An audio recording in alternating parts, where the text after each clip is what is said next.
se me traba o algo así, me avisen de favor para regresarme un momento, ¿ok? Bueno, voy a empezar. Vamos a hablar del mosaicismo. ¿Qué es el mosaicismo? ¿Qué es el mosaicismo?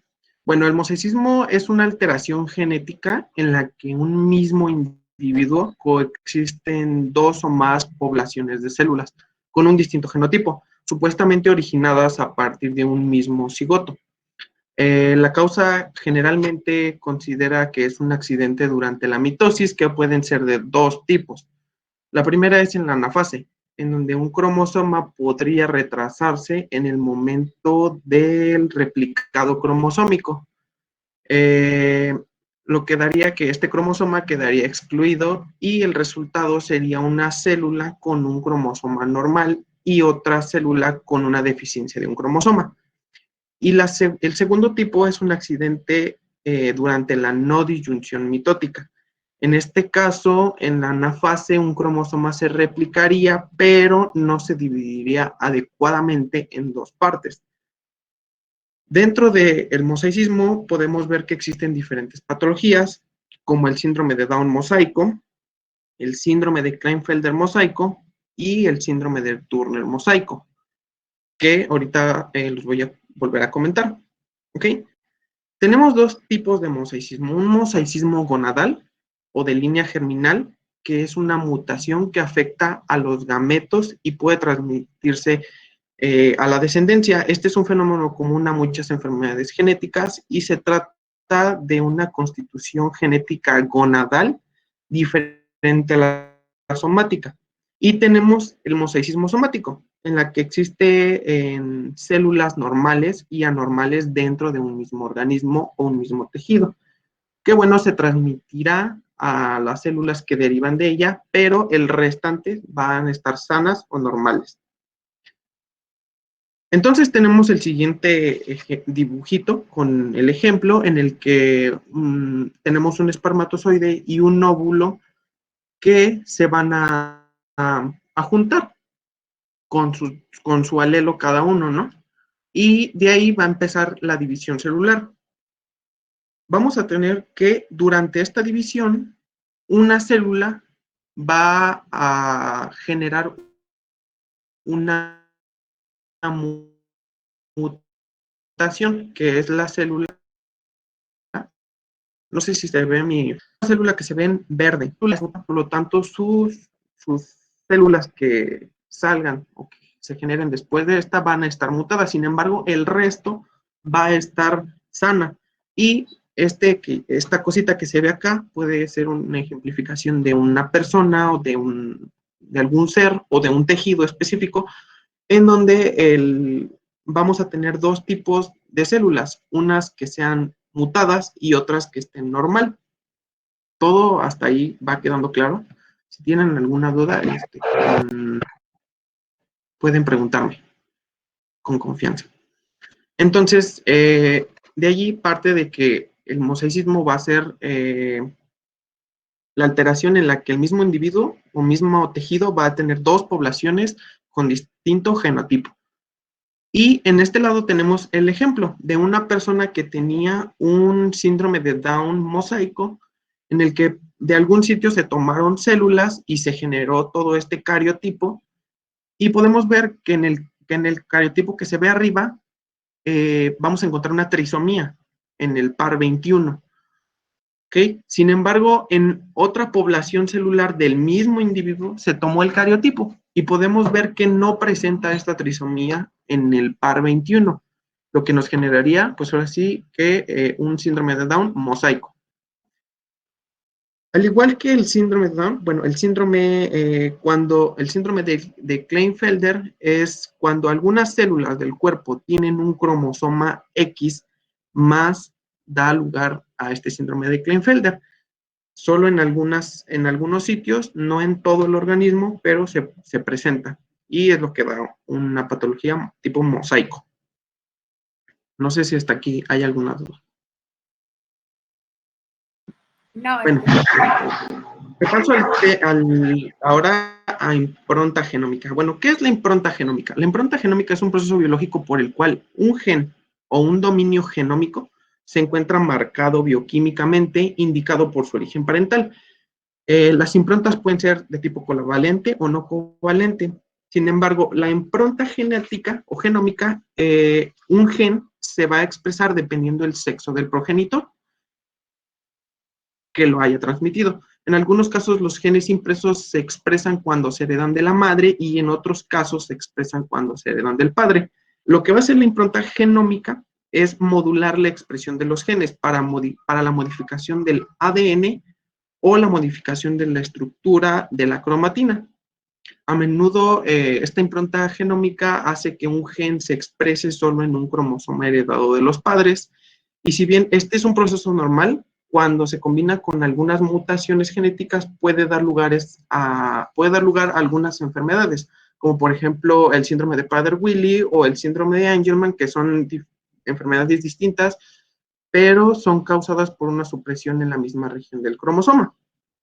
Entonces, aquí vemos unos cromosomas paternos, ¿no? Y unos cromosomas maternos, que bueno, ya dentro de células como el espermatozoide y el óvulo se van a juntar y van a poner los genes, van a poner los alelos de cada grupo o par de genes, de alelos, perdón, ya me hice un poquito bolas.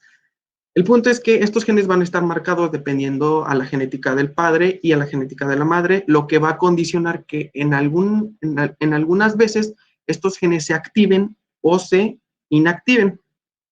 Esta impronta genómica se considera que es un proceso normal, sin embargo puede generarnos algunas enfermedades. Entre las más comunes es el síndrome de Prader-Willi y de Angelman. Sin embargo, también se encuentran otras enfermedades como la enfermedad trofoblástica gestacional, algunos teratomas, el síndrome de Beckett-Wiedemann y el síndrome de Silver-Russell. ¿Okay? Ahora, ¿cuándo se produce la impronta genómica? La impronta genómica se va a establecer durante la gametogénesis, durante la meiosis, en la que un cromosoma de cada pareja de homólogos es segregado al espermatozoide o al óvulo. Posteriormente, durante la embriogénesis y el desarrollo adulto, los genes improntados se mantienen en sus estados epigenéticos, materno y paterno. El mecanismo por el cual se van a inactivar estos genes va a ser mediante la metilación. Esta metilación va a ser mediante la enzima 5-metiltransferasa que se añadirá a los grupos metilos. Esta metilación va a ser específica en dos sitios, en la citosina y en la guanina. ¿Ok? Entonces vemos aquí una citosina que por medio de la 5-metiltransferasa se va a añadir este grupo metilo y de esta manera este gen o esta parte de esta secuencia va a quedar inactiva y no se va a expresar o no se va a poder hacer el proceso de copia, de transcripción y de replicación. Bueno. Héctor, yo tengo una pregunta. Dígame. ¿Por qué dices que el mecanismo de impronta se da tanto en la guanina y en la citosina? Lo encontré más que nada que se producía en estos sitios, pero no sé si además de en estos sitios se pueda producir en otros. Es que, mira, lo que pasa es que la característica que debe de tener la citosina para que sea metilada por la enzima metiltransferasa, como lo mencionas, es que siempre debe de ir primero una guanina y luego una citosina. Y la única que se metila es la citosina. Ok. E incluso, no sé si en donde lo revisaste te marca una G precedida de una C, que son las islas CPG. Okay. Pero no se metila la guanina, lo único que se metila es la citosina. Okay. Es del carbono 5 de la citosina, es donde se va a ir y se va a pegar el grupo metilo. Pero la característica de esa citosina es que siempre debe de ir antes una guanina, lo que se denominan islas CPG. Ok. ¿Sí? Ok, gracias, doctora. No, a ti. Hablando ya de algunos ejemplos de algunas enfermedades que pueden ocurrir gracias a esta impronta, son los síndromes de Prader-Willi y de Angelman, como yo lo había mencionado, que son los ejemplos más conocidos y estudiados en relación con las patologías producidas por la impronta genómica.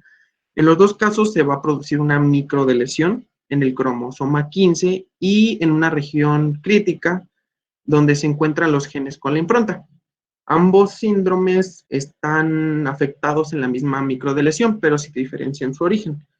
Si el origen del cromosoma es paterno, se producirá el síndrome de Prader-Willi.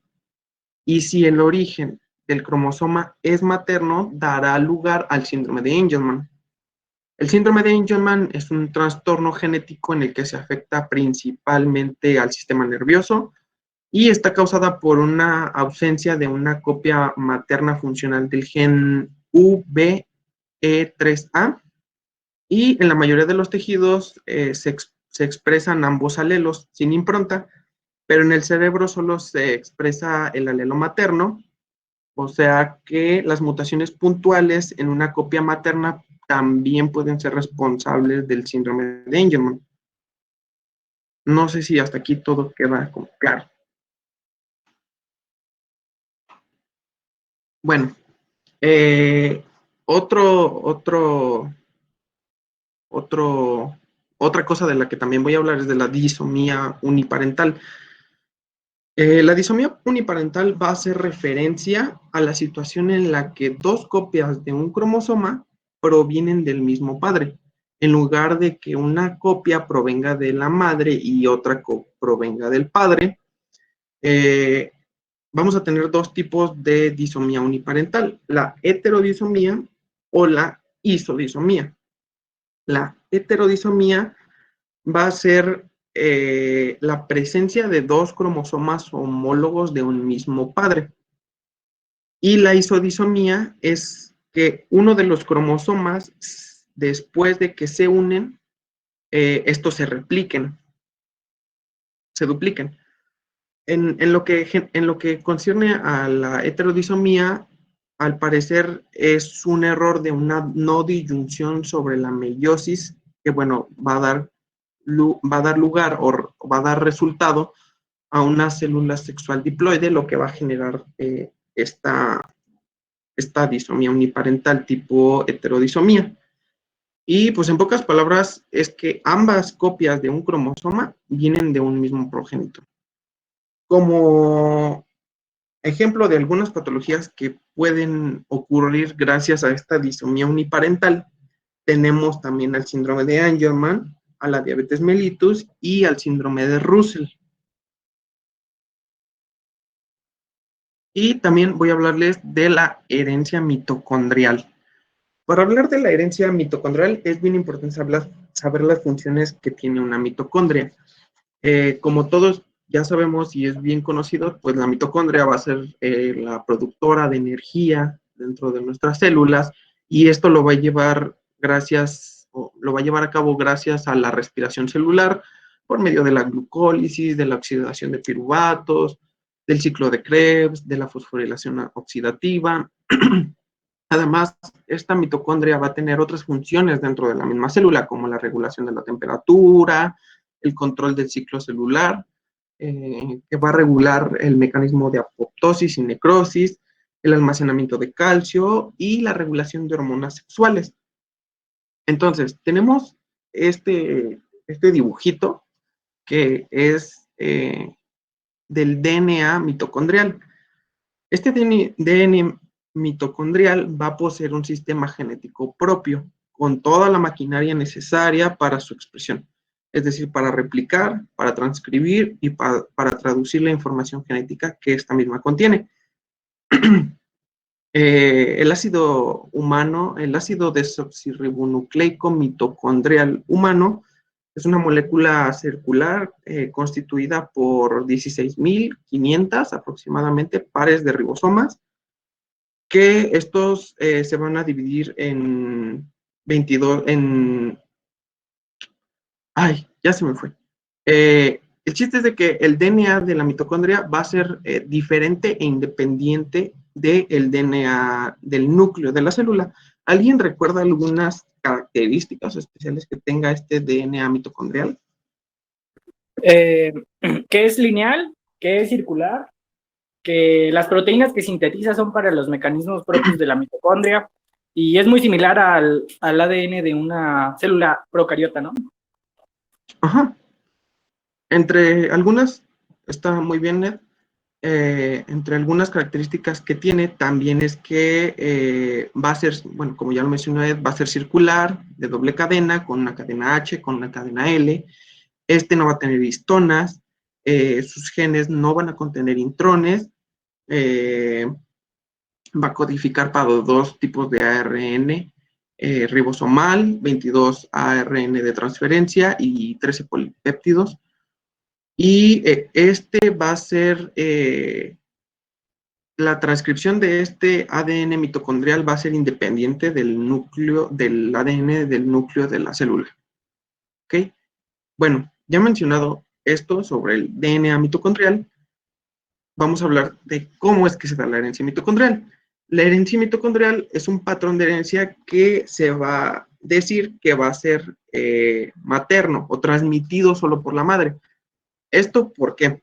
Bueno, una vez que tenemos a nuestro óvulo y a nuestro espermatozoide, cuando el espermatozoide llega o logra entrar al óvulo, bueno, el espermatozoide no tiene muchas mitocondrias, sin embargo, las pocas mitocondrias que tiene, o las mitocondrias que tiene, una vez que ingresa al óvulo, estas mitocondrias van a ser expulsadas con toda la maquinaria estructural del espermatozoide, solamente entrando el núcleo con la información genética, por lo que en este cigoto o en esta célula que queda, solamente van a quedar las mitocondrias o los organelos que ya estaban dentro del óvulo, por lo que se dice que las mitocondrias van a ser heredadas solo por la madre, ¿ok?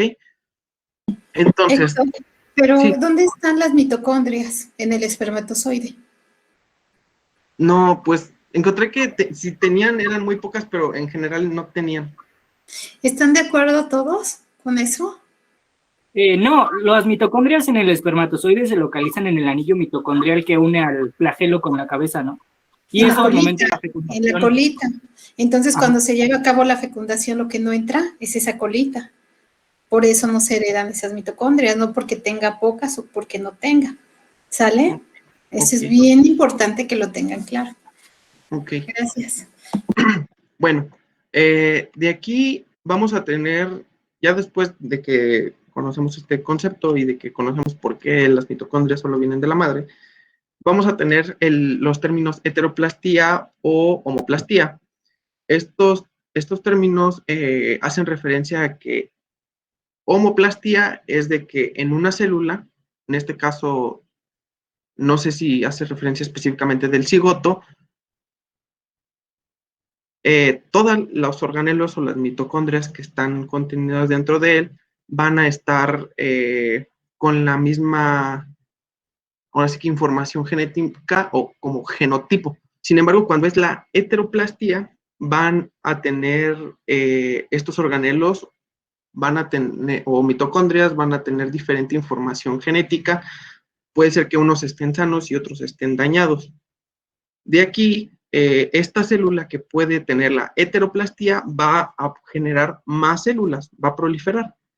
Y estas células hijas pueden ser homoplastías, siendo que estos organelos o mitocondrias estén sanos o todos estén dañados, pero estén iguales. Sin embargo, puede ser que entre de estas células hijas también salga una que tenga heteroplastía. Esto quiere decir que tenga algunos mitocondrias o organelos que estén sanos y otros estén con la mutación o el daño. Esto hace referencia a la expresión variable, de que puede haber diferentes grados de heteroplastía y dependiendo el grado de esta heteroplastía, de que haya un cierto porcentaje de organelos o mitocondrias con esta mutación, llegamos al término que se le llama el efecto umbral. Si tiene un porcentaje mayor de, por ejemplo, un 50 o 60%, puede expresarse ahora sí una forma clínica o una patología de una mutación de tipo herencia mitocondrial. No sé si quedó como claro. Bueno, Y después, también es bien importante mencionar que solo va a ser transmitido por la madre. Tenemos este pequeño dibujito donde se ve que un varón y una mujer, la mujer va a tener el problema en las mitocondrias, ¿ok? Una mutación o algún problema dentro de sus mitocondrias y estos van a tener 3 hijos, 2 varones y una mujer.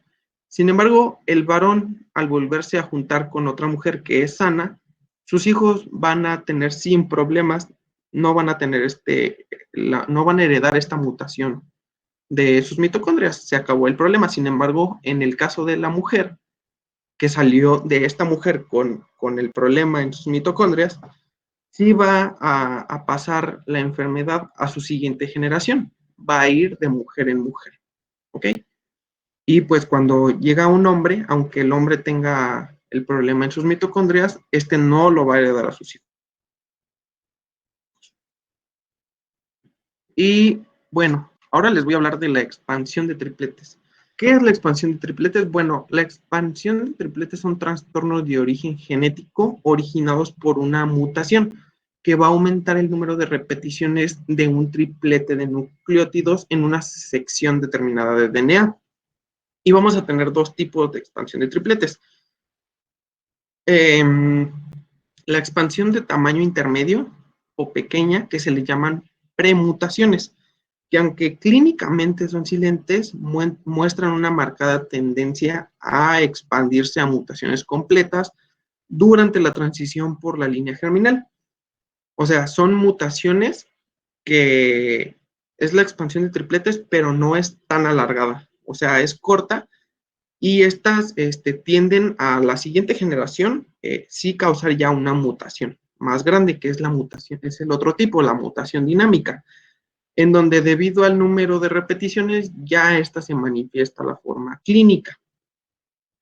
En condiciones normales se dice que la repetición de tripletes de forma normal y sin generar alguna anomalía puede ser entre 5 y 34. Sin embargo, las premutaciones van a ser entre 35 y 49 repeticiones extra de tripletes. Y estas no van a causar, como ya lo dije, no van a causar la patología, pero son bastante inestables a la hora de transmitirse y son capaces de expandirse a lo largo del rango patológico en la siguiente generación. Y en las mutaciones dinámicas, las repeticiones son superiores a 50 expansión o repetición de tripletes, lo que va a resultar ahora así como una enfermedad o una forma clínica de la patología. Y vamos a tener 4 tipos de tripletes que van a tener esta capacidad de expansión patogénica, que son los siguientes: CGG, CAG, CTG y GAA. ¿Ok? Y aquí está un pequeño ejemplito. Bueno, ahí están los números de repeticiones. Ahí está un pequeño ejemplito donde se ve una secuencia de un DNA. Me parece que es, no, sí, es de DNA. Y vamos a tener que en un intrón, que es una secuencia en la que no va a codificar, está aquí los tripletes, que están aquí los tripletes, ¿no?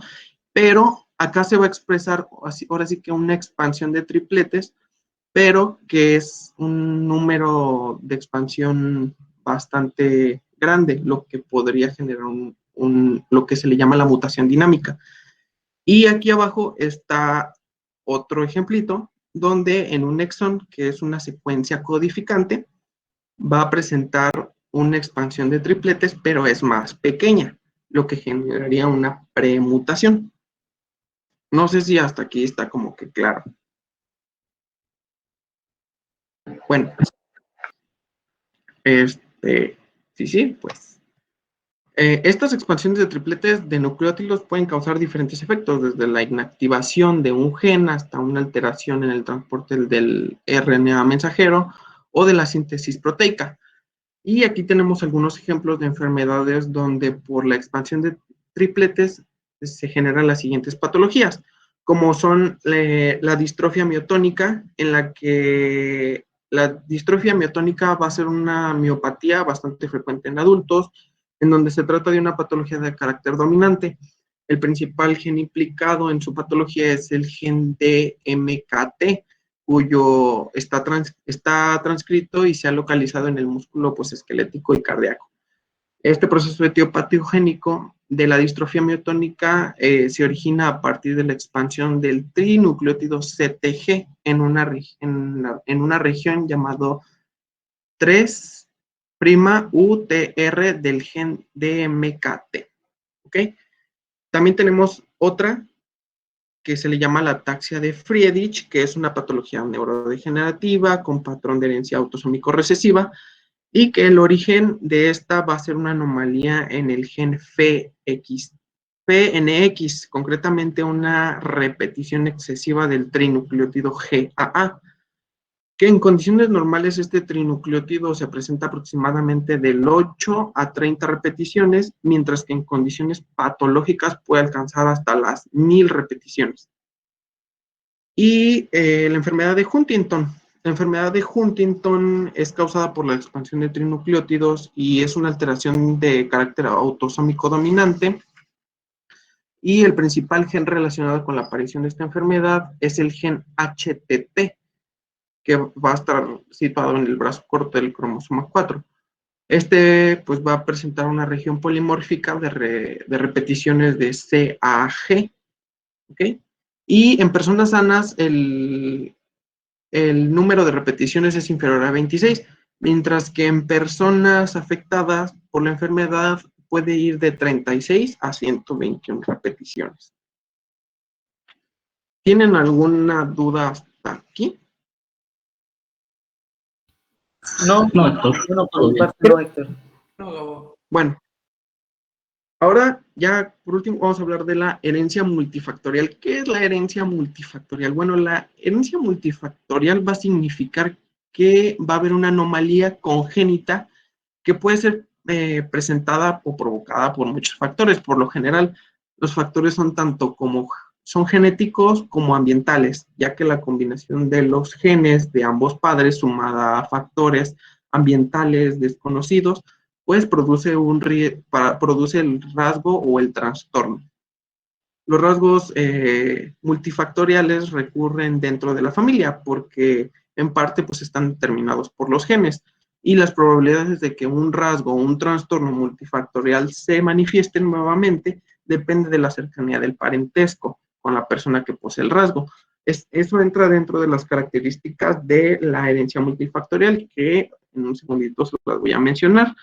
Sin embargo, tenemos trastornos. Los trastornos más comunes que pueden ocurrir debido a herencia multifactorial son la hipertensión, las coronopatías, la diabetes mellitus tipo 2, el cáncer, el paladar hendido, incluso algunas enfermedades atópicas como el asma y la rinitis. Sin embargo, también tenemos rasgos. Tenemos estos trastornos que mencioné, también tenemos rasgos como lo son la estatura, el color de piel, el coeficiente intelectual, la presión sanguínea, y estos rasgos suelen cuantificarse y medirse o contarlos, y estos pueden estar controlados por 2 o más genes, ¿ok?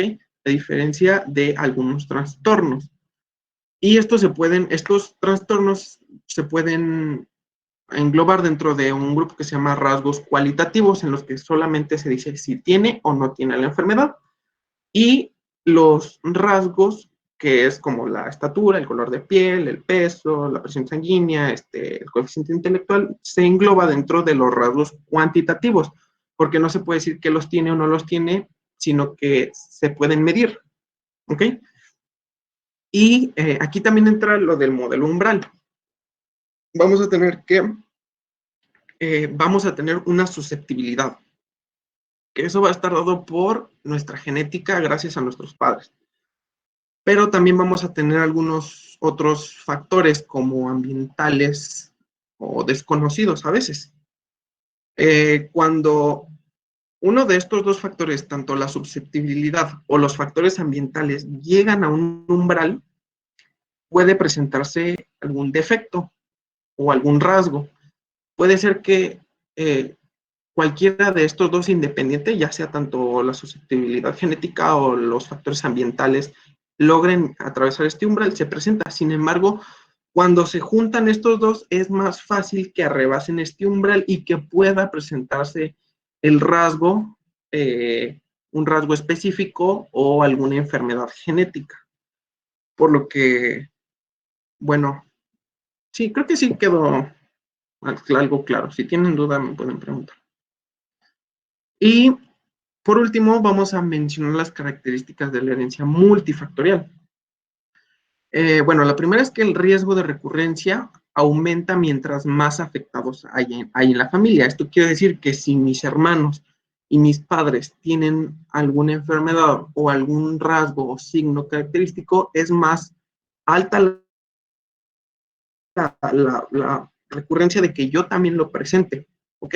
El segundo es el riesgo de recurrencia aumenta con la severidad de la malformación. Esto quiere decir que en una enfermedad, por ejemplo, si algún familiar mío tuviera una enfermedad que fuera muy severa, es más fácil que nuestra misma familia tenga el alto riesgo a la recurrencia. Esto quiere decir que mientras más, yo lo entendí como que mientras más aparatosa, más complicada sea esta enfermedad,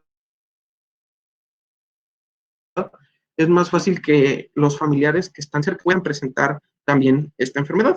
Y el tercero es que el riesgo de recurrencia cae mientras más lejanía generacional tenga con el afectado.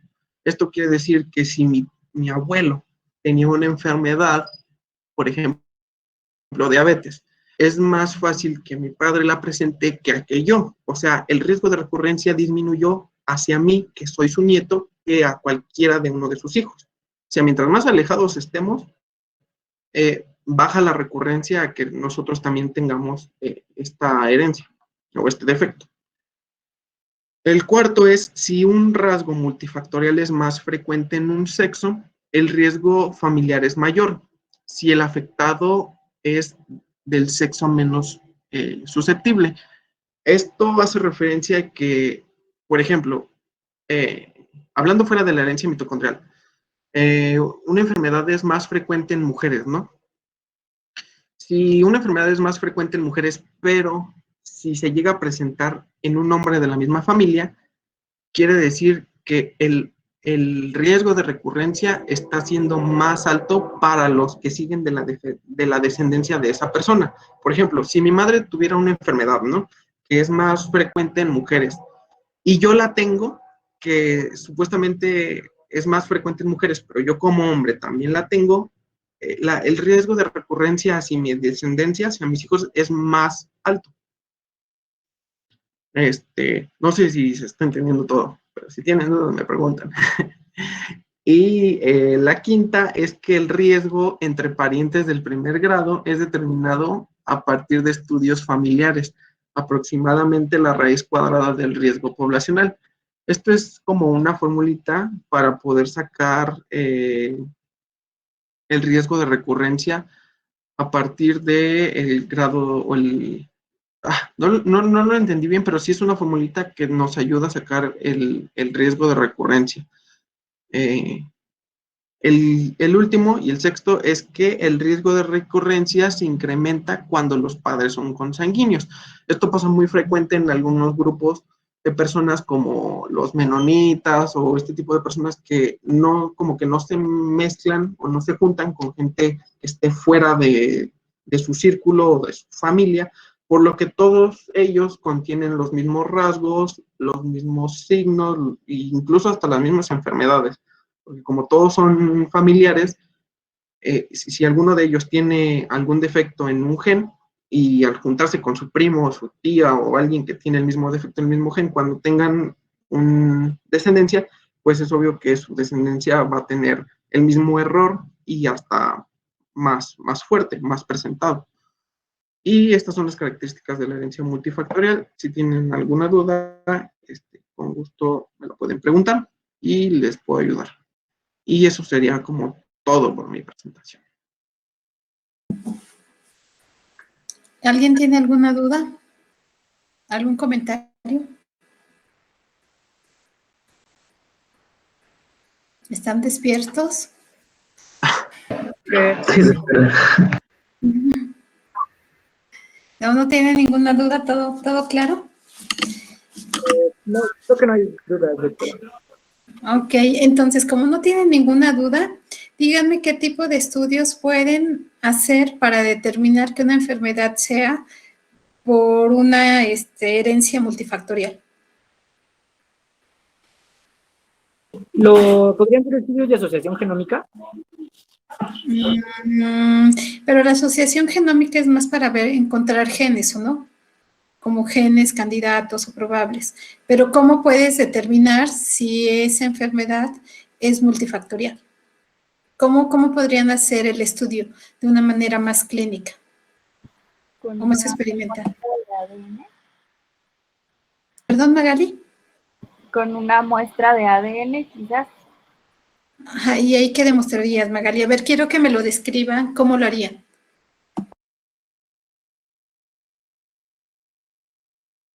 Pues sí, como dice Magali, de la muestra, solamente ahí podríamos encontrar primero el gen mutado y ya en base a eso solamente ir desglosando. Sí dijo que clínicamente buscar ciertos factores de riesgo en las generaciones pasadas.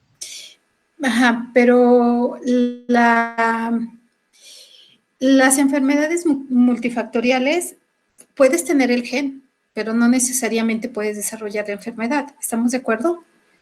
¿Qué otras características se deben de unir con la enfermedad multifactorial pues, para que se desarrolle? Y eso es lo que quiero que me digan. Perdón, Eduardo. ¿Cómo harían? ¿Cómo lo harían? Un árbol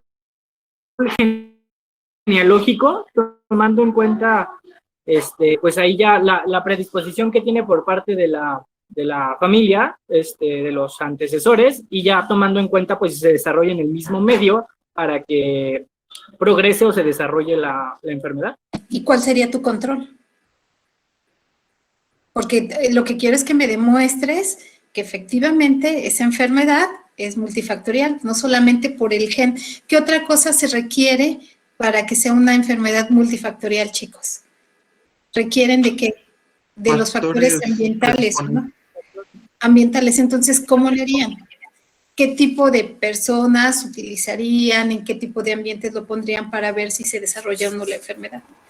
Podría ser, ¿sí me escuchó, doctora? No sé. Sí, te escucho, Santiago. Va. No sé, lo que se me viene a la cabeza ahorita es algún tipo de cáncer, ¿no? Un cáncer familiar, un cáncer, hereditario, y ver si, pues como decía Gabo, de todos los, de si mi abuelo tuvo cáncer, hacer un árbol genealógico de igual manera, exponer a los agentes, pues en este caso cancerígenos, no sé, e ir viendo con, no sé, con otros familiares que no estén expuestos a esos cancerígenos, pues ver si realmente esos agentes cancerígenos, esos agentes multifactoriales son los que están desencadenando el cáncer, aparte de, pues, de la sensibilidad que uno ya tiene, pues, por la genética, ¿no?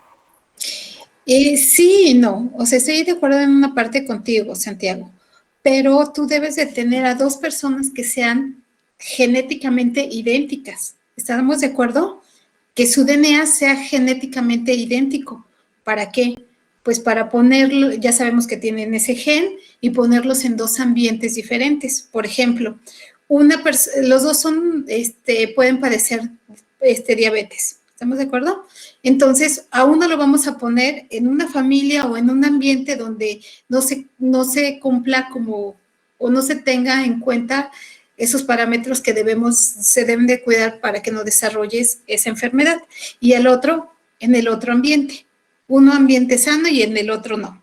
Entonces ahí tú vas a ver que efectivamente es una enfermedad multifactorial porque genéticamente son iguales, pero lo único diferente son los dos ambientes que tú estás utilizando. ¿Están de acuerdo conmigo? Esa es la forma. Yo lo había pensado como tomar, por ejemplo, a varias personas que tengan, en este caso, un cáncer, ¿no?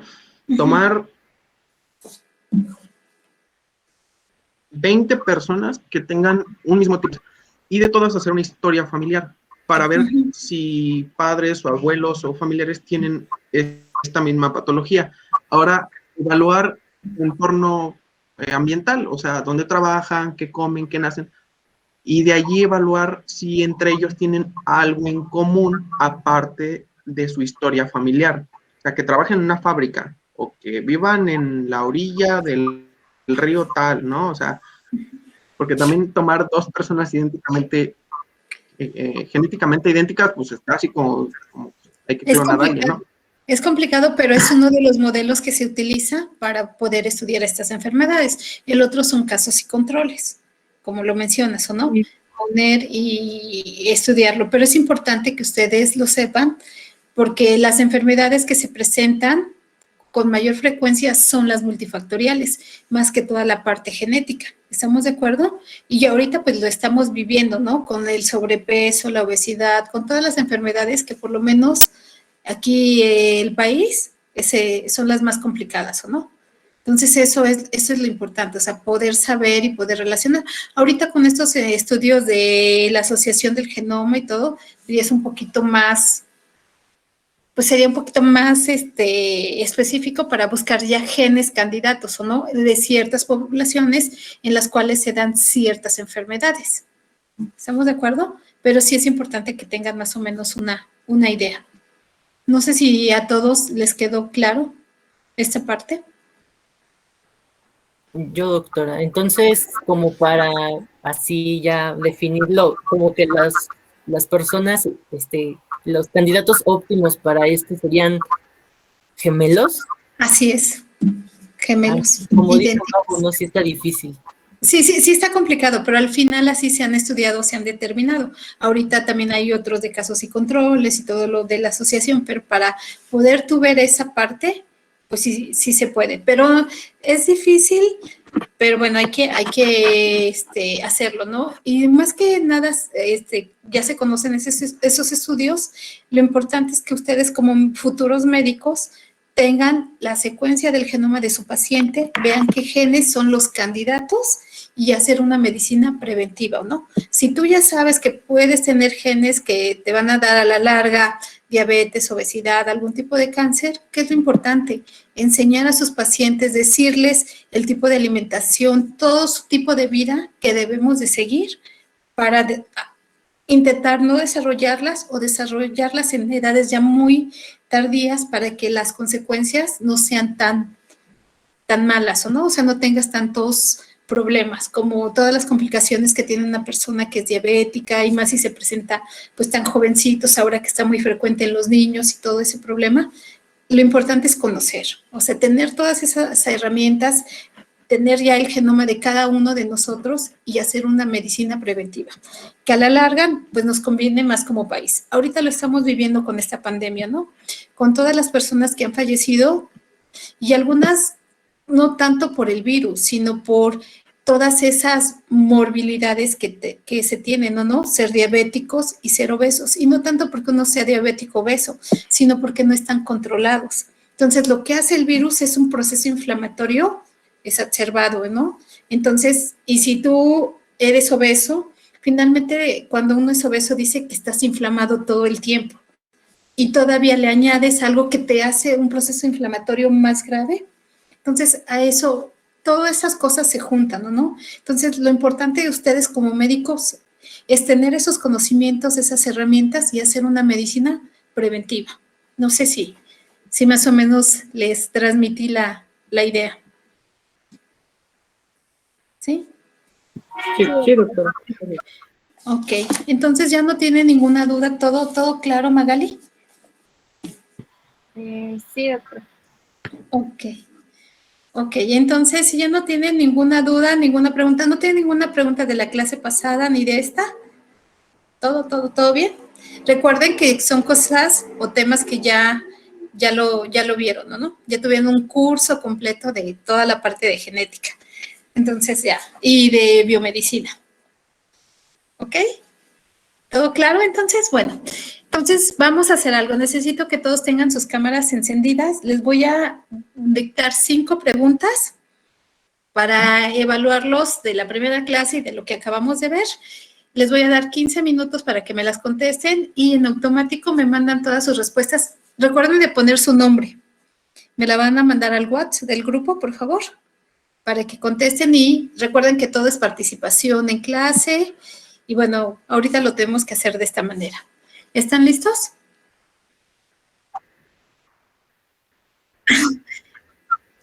No, mira, me lo pueden mandar Eso me pone por Alberto chat corriendo. privado, pero pónganle el nombre, porque luego está complicado poder saber quién me mandó cada respuesta. O mándemelas a mi correo, pero el chiste es que ahorita les digo a la hora que las necesito que me la envíen. Si no me las envían, no se las voy a tomar en cuenta. ¿Ok?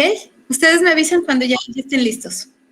Son así, ajá, en una hoja reciclada, no importa. El chiste es que lo pueda ver. Sí, pongan su nombre, por favor, su nombre y la fecha de hoy. Hoy estamos a 16 de marzo, porque son todas las evidencias de que pues, hemos estado trabajando como grupo. Me avisan entonces. Son 5 preguntitas. Y aparte les va a servir para el examen.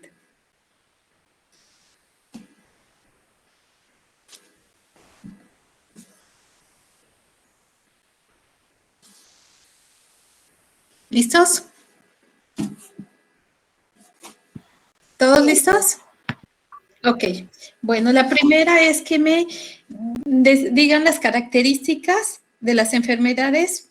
Una, autosómicas dominantes.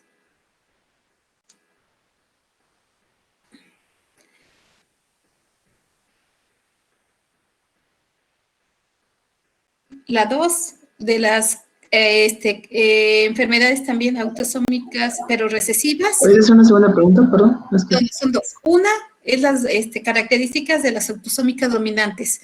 La 2 de las recesivas y la 3 de las ligadas al X. Son 3. ¿Podría volver a repetir la última, doctora? Las características de las enfermedades ligadas al X.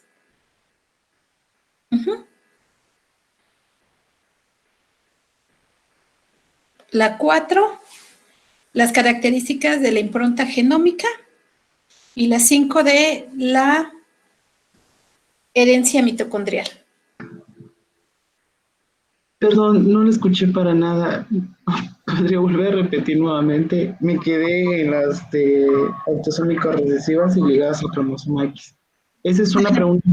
No, son la primera pregunta, características de las enfermedades autosómicas dominantes. La 2, las características de las enfermedades autosómicas recesivas. Las 3 son las características de las ligadas al X. ¿Hasta ahí estamos bien, Diego? La 4, lo de la impronta genómica, características de la impronta genómica. Y la 5, las características de la herencia mitocondrial.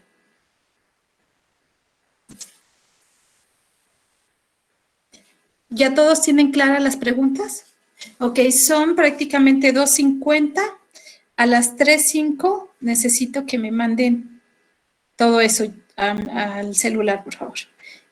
Es Voy por a medio apagar de foto, ¿verdad, doctora? Ajá, toman la foto y me la mandan, ¿sale? Recuerden su nombre, por favor. A las 3:05. A las 3:05, ajá, son 10 para las 3. No apaguen las cámaras, ninguno, por favor. Yo voy a silenciar mi micrófono, si necesitan algo me avisan. Yo voy por una hoja, doctor, ahorita regreso. Sí, adelante.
Doctora, dijo que sí lo mandáramos al WhatsApp. Entonces, Sí, por favor. O ya sé que me lo manden de manera personal, pero sí, sí, envíenmelo, por favor. ok. Gracias.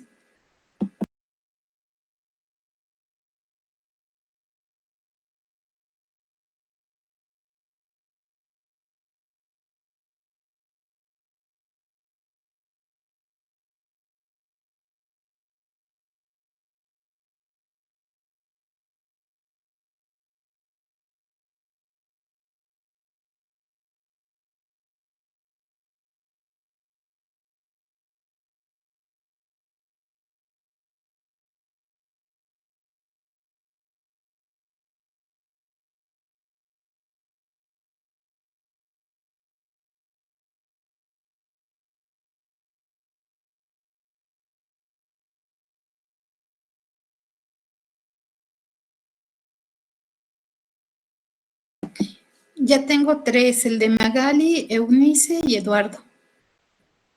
Gracias.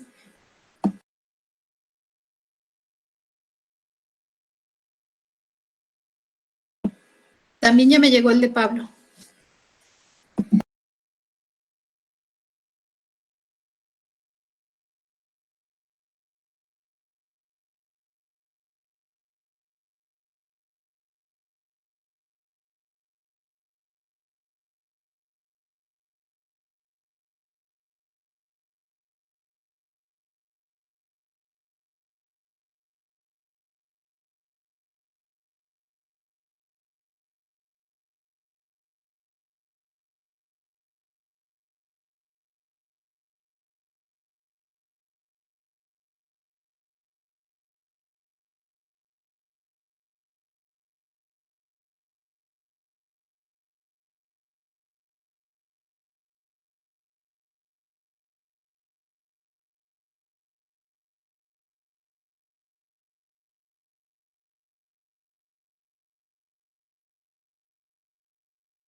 Ese que le acaba de llegar es mío, doctora. Ah, sí, ya. Se ve como bien feo. Si quiere le mando otra foto. No, no, sí lo alcanzo a leer. Gracias. Ok, ok. Y también me llegó el de... Déjame ver quién es. El de Emiliano. Sí, doctora, gracias. No, a ti. Le acabo de enviar a mí, no sé si le También el apareció. de Eduardo. No, el tuyo. Ah, todavía no me llega, Diego. Bueno, déjame ver, tengo uno aquí. Eduardo, ¿ya? Ajá, déjame ver. Tengo uno aquí. Ah, el de Diego ya me llegó también. Ah, sí, también Leo, ya me llegó el tuyo. No, a ustedes.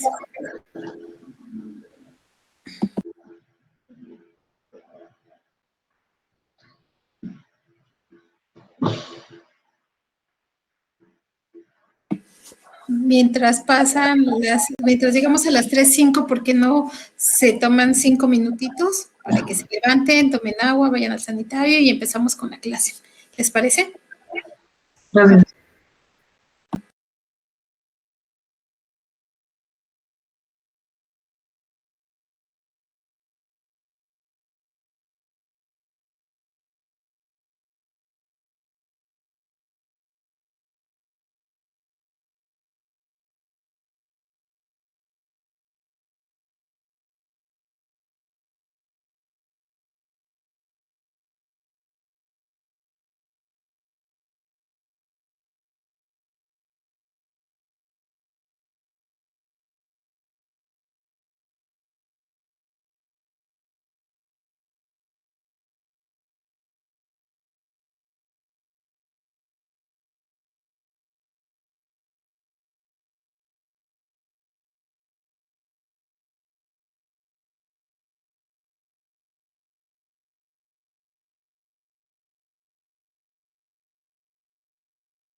Ya me llegó el de Brenda, el de Ariadna y el de Rodolfo.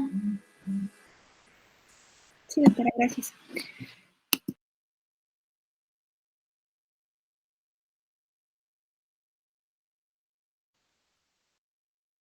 Disculpe, doctora, ahorita tengo un poquito de problemas con mi teléfono, pero ya lo acabé. Le saco la foto. No, si quieres, al ratito me lo mandas. Pero bueno, confío en que ya lo terminaste. Sí, También, déjeme, le tomo la foto y en cuanto lo tenga ya se la subo, ¿sí? ok, gracias. Ya tengo también, o si no, no te preocupes, me lo mandas por correo, si no lo puedes mandar por WhatsApp. Sí, Ya también tengo el de, intento. sí, ya también tengo el de José Cosme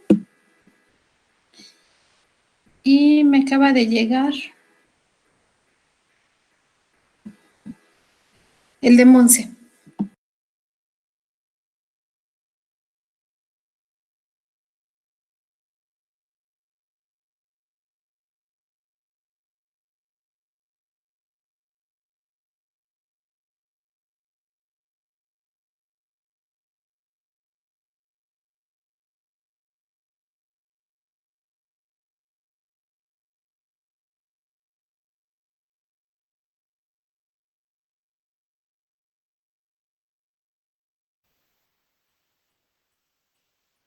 Creo que ya se lo mandé, doctora, no sé si ya le llegó.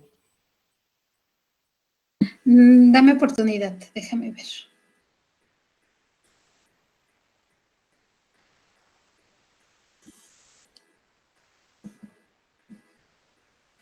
Todavía no me llega, pero si no, no te preocupes, después me lo mandas a mi correo si no me llega. Sí, se lo Nada mandé más por WhatsApp, creo que está cargando. ajá, sí, sí, sí.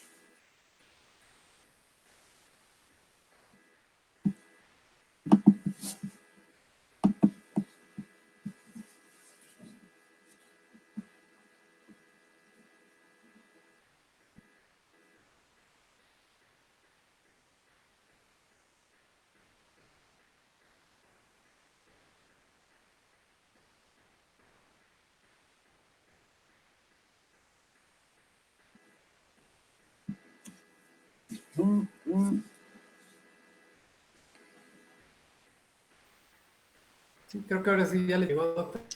Ya, ¿Sí se ve sí. o mando otra foto? No, no, sí se ve, Trinidad Villa. Sí, Ujú. sí, ya lo tengo. Ok, gracias, doctora. No, a ti, gracias.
Bren, si gustas irla proyectando mientras tus compañeros se conectan, te lo voy a agradecer.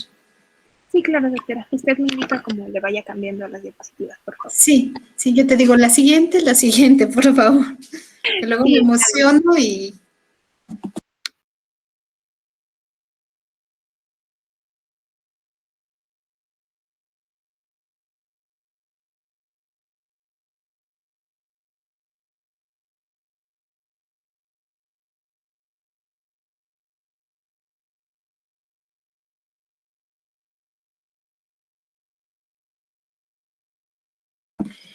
Cuando estén listos me avisan, chicos, para que sigamos con la clase.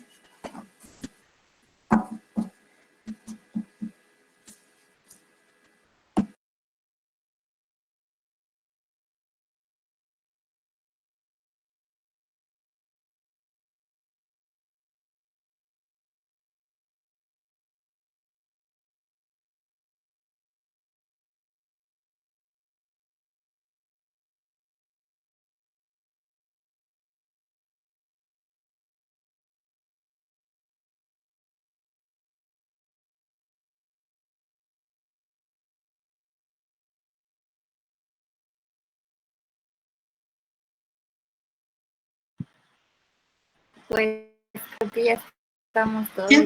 Ok, bueno, pues vamos a iniciar, ¿no? El siguiente tema que vamos a ver es el proyecto del genoma humano. La siguiente, por favor. Y son algunos conceptos que ya vimos al inicio, pero bueno, hay que irlos retomando. Pues recordemos que el cuerpo humano contiene 550 billones de células y cada célula, bueno, le puedes pasar y cada célula posee un núcleo y en el núcleo es donde encontramos la información del DNA o el RNA. ¿Estamos de acuerdo? La siguiente, por favor. Entonces, ¿qué es el genoma? Como lo vimos en la primera clase, es el conjunto completo de los genes de un organismo donde se guarda toda la información genética. Es decir, un genoma es toda la secuencia de DNA o RNA, dependiendo de lo que estemos mirando, ¿no? Recuerden que los virus específicamente tienen genomas de DNA o RNA. ¿Estamos de acuerdo? Y este genoma es nuestro, pues nuestro código de barras. Es lo que nos hace cada uno de nosotros, ¿o no? La siguiente, por favor. Entonces, el DNA está organizado en 23 cromosomas, como ya lo sabemos, y cada par de cromosoma está constituido por una copia de DNA, una que proviene de la madre y otra que proviene del padre. ¿Ok? La siguiente, por favor. Entonces, ¿qué son los genes? ¿O cómo definimos los genes? Son secuencias de DNA. Y estas secuencias de DNA son de longitud variable y contienen, así como el esquemita, contiene todas las instrucciones para fabricar o generar las proteínas, que son los ladrillos de la vida. Es decir, nosotros tenemos secuencias de genes que pueden ir de 200 pares de bases. Hay genes que son de 1000, 4000, dependiendo del tipo de gen. Entonces, por eso decimos que son secuencias de DNA de una longitud variable.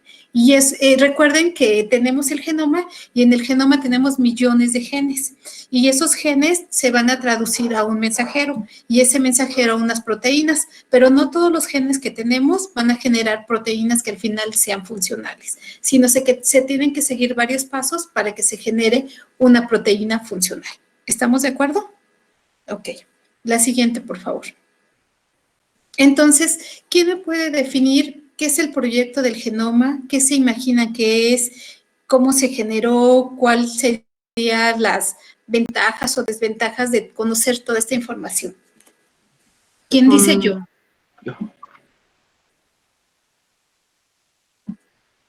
Es un proyecto que se llevó a cabo, me parece que a finales de 1900, de 1800. No, de 1900. No estamos no estoy tan vieja. Yo sé que ustedes todavía no nacían, que es algo muy ya viejo para ustedes, pero no.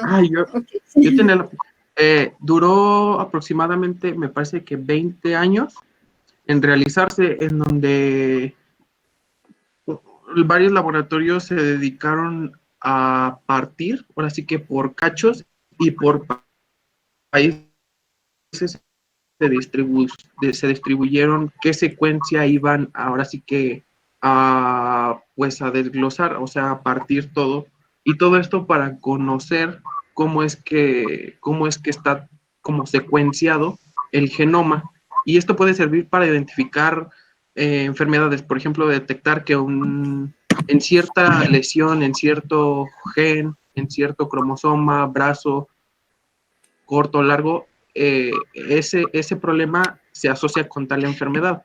Entonces, nosotros cuando mandamos a hacer un cariotipo, un estudio de un genoma de una persona, podemos darnos cuenta de que tiene tal enfermedad, ya sea por su clínica, pero también porque se conoce, ahora sí que cada punto del genoma, o sea, se conoce toda la parte del genoma. Toda su secuencia, ¿no? Ajá, toda la secuencia. Ok, ¿y alguien más aparte de Héctor?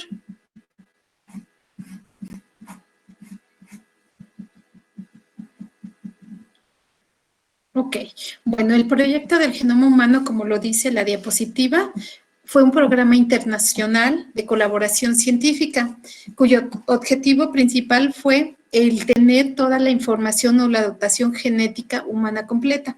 Traducida, tener la secuencia de cada uno de los genes que forma al individuo. ¿Estamos de acuerdo? Y esta información se encuentra, como ya lo vimos, en todas las células del cuerpo que tienen la secuencia de DNA. ¿Estamos de acuerdo? Entonces, ¿qué países fueron? La siguiente, por favor, los principales en participar en este proyecto. Y como lo decía su compañero, como lo decía Héctor, este estudio se dio, surgió con una serie de conferencias científicas que se celebraron en el año de 1985 y 87, no en 1800. Está bien que estoy viejita, pero no a ese grado. No, Hay varios... a finales de 1800, dije, a finales de 1900. No, me dices 1800, y yo dije, no, está bien, no tanto, 1900. Ahí yo también todavía estaba chiquita, no había ni entrado a la universidad, ¿ok? Entonces, varios países pusieron en marcha este programa, pero los países que en realidad ¿están de acuerdo? ¿Por qué? Porque son los países que tienen toda la infraestructura para poder realizar un ensayo de esto. Yo creo que ustedes, o cuando nos lo cuentan, no nos imaginamos todo el trabajo que es realizar la secuencia. O sea, secuenciar un gen es complicado, chicos. Puedes secuenciar un gen cuando es un gen pequeño, pero cuando son genes grandes, imagínense. Entonces, ¿quiénes fueron los países que participaron en este programa? Fueron principalmente Francia, Alemania, Japón, Reino Unido, toda la parte europea, países de primer mundo. ¿Estamos de acuerdo?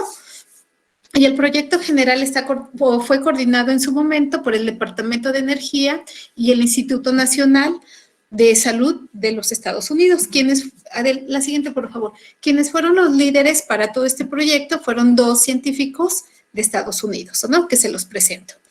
En 1900 programa se dio como el inicio de todo este proyecto del genoma y se dio a la tarea o se puso que más o menos iba a tardar 15 años en poder secuenciar cada uno de los genes. Imagínense, o sea, 15 años para realizar todo este proyecto. Sin embargo, en el año 2003 ya se había secuenciado el 90% del genoma humano.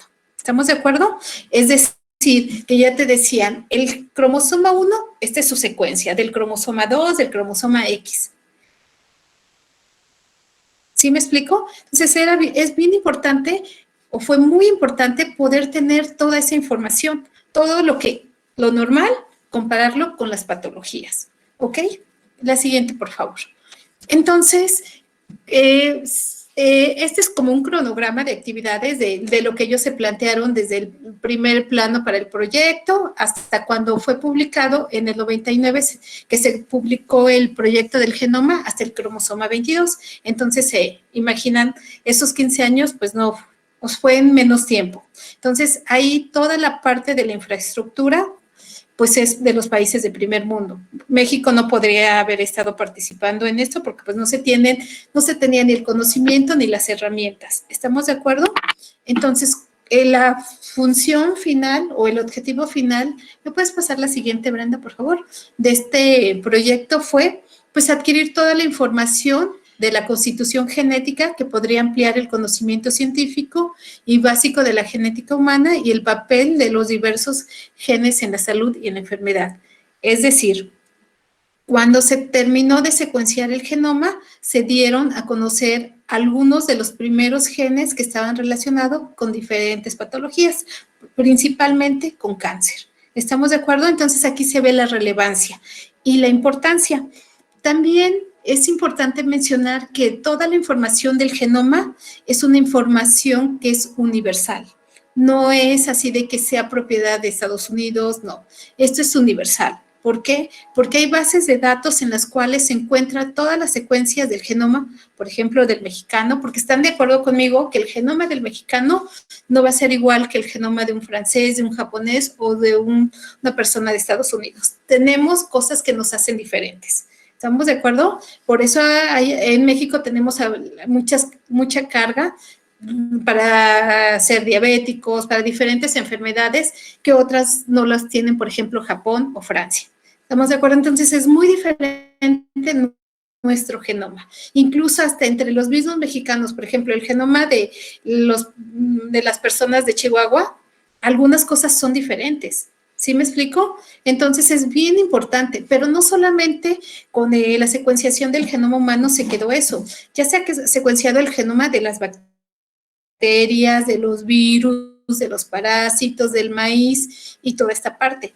¿Para qué creen que sea importante conocer todas esas secuencias? Por ejemplo, conocer la secuencia de la bacteria E. coli o del ratón, o de un virus, o o del maíz o del frijol. ¿Cuál creen que sea la importancia? Para los alimentos transgénicos, ¿En qué? de que los puedan Pues, quitar.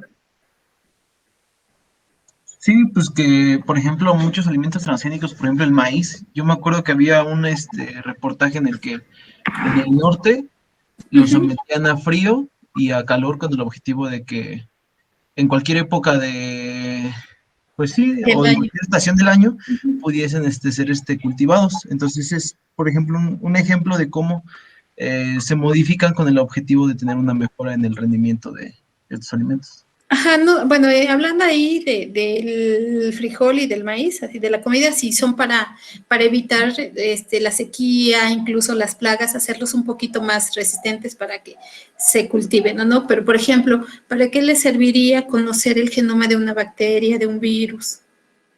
¿Cuál sería la importancia médica en este sentido? puede ser para ver cómo, hablando como un poquito de su evolución, en plan, a qué fármacos es más sensible y a qué fármacos es más resistente.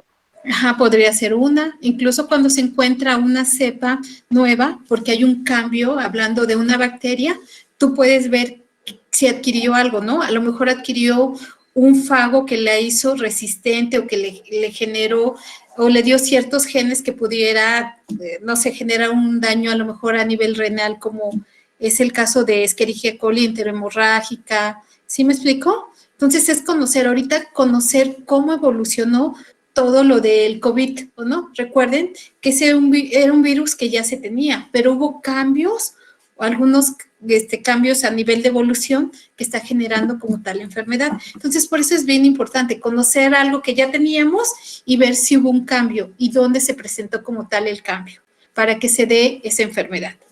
¿Sí? ¿Están de acuerdo conmigo? Entonces, Doctora. Mande.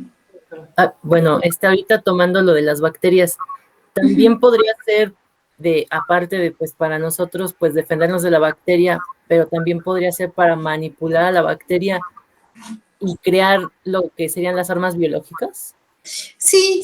O sea, me queda claro que usando toda esta parte de la biotecnología, tú puedes modificar ciertas cosas, no solamente de una bacteria o de un virus, y hacerlo más, pues más agresivo y usarlo como un arma biológica, pero pues al final no es la intención, ¿no? O sea, recuerden que las bacterias, como nosotros, tenemos que sobrevivir y nosotros bueno, no sé si han visto, pero hay muchas cosas que, por ejemplo, al inicio, cuando se hizo toda esta parte del ser humano, pues había características que tenían nuestros ancestros que ahora ya ya no funcionan o que ya no son útiles para nosotros, ¿o no?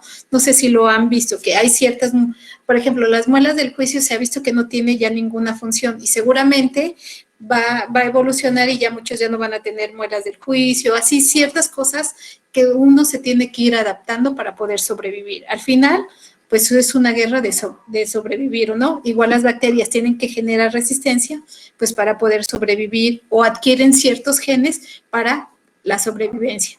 No sé si me explico, pero esa es una forma de evolución y cosas naturales.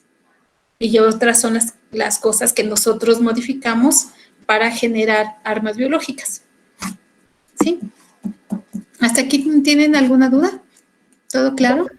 Ok. Todo bien. ¿Me puedes pasar la siguiente, Brenda, por favor? Entonces, bueno, aquí nada más es para decirles lo del proyecto del genoma, más o menos el número de genes que se identificaron mediante, ¿cómo se identificaron esos números de genes? Pues determinando sus secuencias, se generaron bases de datos y se desarrollaron todas las herramientas de análisis. ¿Para qué, chicos? Como yo les decía, nosotros tenemos la secuencia de los genes. Si ustedes quieren identificar si se generó una enfermedad por una mutación, lo que ustedes hacen, ya hay plataformas en las cuales meten la secuencia y si hay un cambio en la secuencia, les dice, hay un cambio de una guanina por una citosina en la posición 3420 y ahí se lo marcan.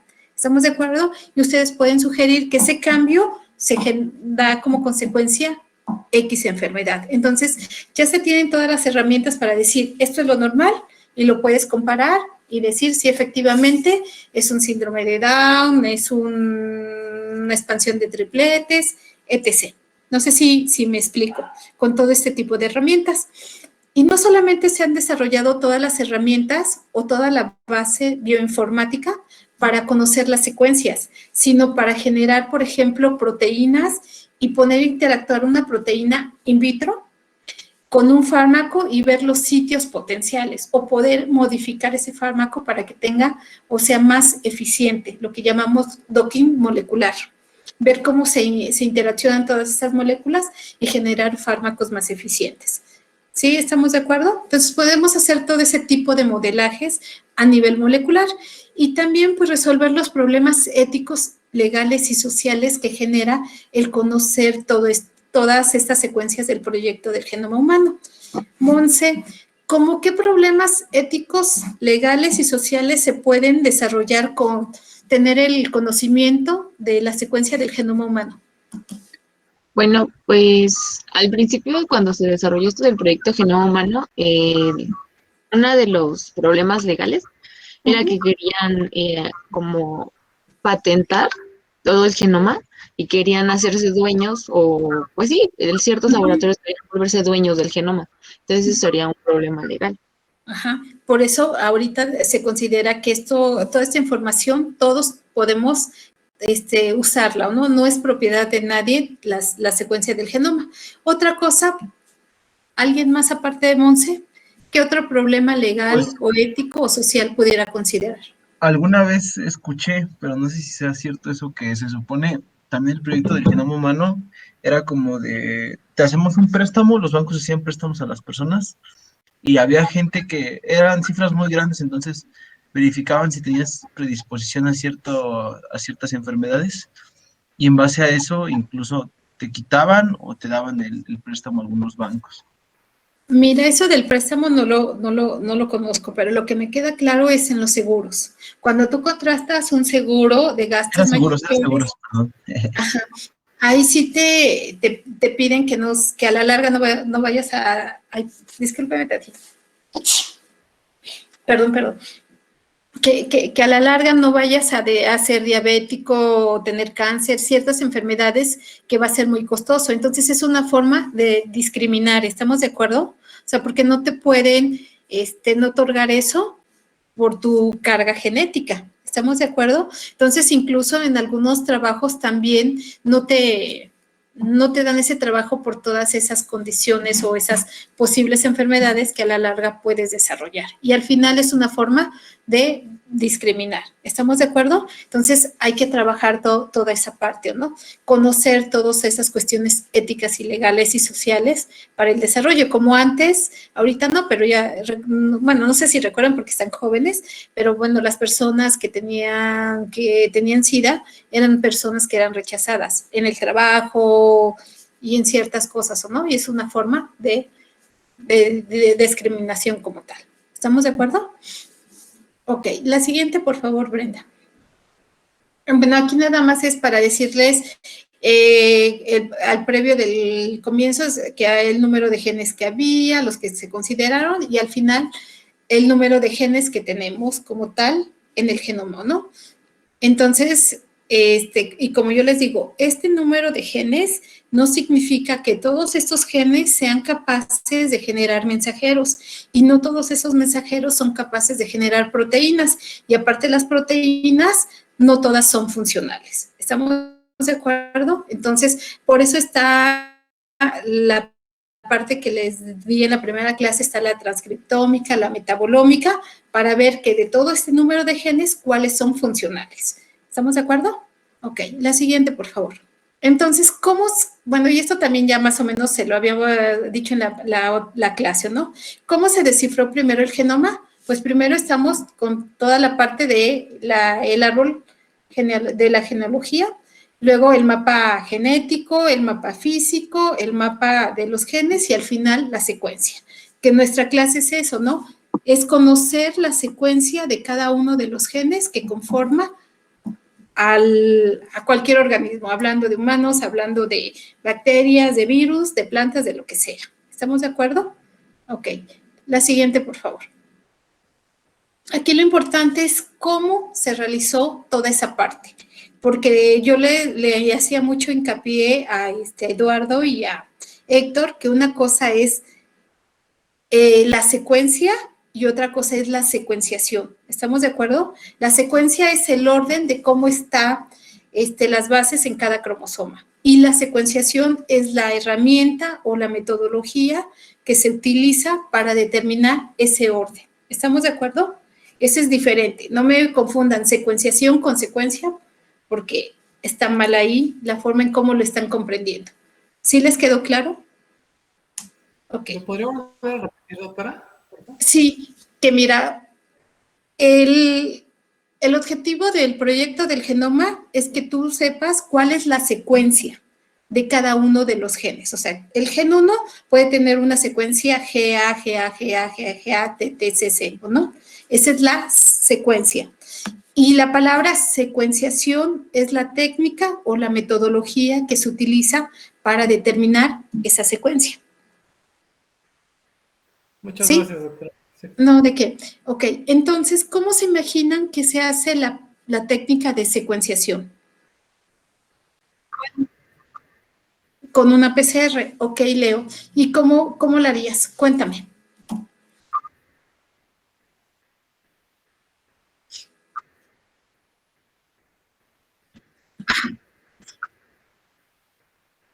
Ajá, 94. Ajá.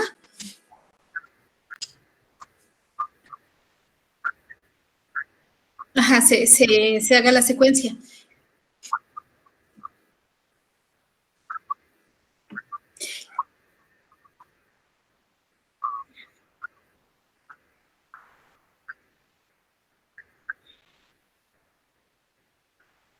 Sí, múltiples, pero en este caso no se utiliza ese tipo de PCR.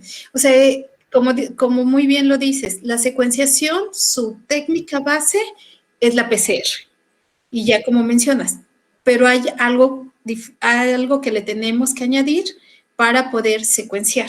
¿Estamos de acuerdo? Entonces, el proceso de secuenciación es el que va a determinar el orden de los nucleótidos, como ya les había dicho. Y se utilizó en su momento dos metodologías, que es la secuenciación de Sanger y la automatizada. Las dos tienen el mismo fundamento. ¿A qué se refiere con la de Sanger? Pues que es de una manera manual y la automatizada pues ya se utiliza un equipo. Y vamos a ver ¿Por qué se usa una o la otra? Que ahorita la utilizada es la automatizada. ¿Estamos de acuerdo? Pero cuando se inició todo esto del proyecto del genoma humano, todavía no se tenía o no se contaba con esa herramienta de tener una secuenciación de manera automatizada y algunas se hicieron de forma manual. ¿Estamos de acuerdo? La siguiente, por favor. Bueno, y como lo decía Leo, ¿qué necesitamos para la secuenciación? El DNA, la muestra, ¿no? Y una vez que tengas la muestra, obtienes el DNA. La DNA polimerasa, los DNTPs, los primers o los cebadores o los oligonucleótidos, como ustedes lo conozcan. Y algo que está marcado en rosa, que son los DNTPs. Eso es algo diferente a lo que le ponemos a una PCR convencional. ¿Están de acuerdo conmigo? Ok. Otra característica, ¿se acuerdan que en la PCR usábamos una DNA polimerasa? ¿Qué características tenía esa DNA polimerasa?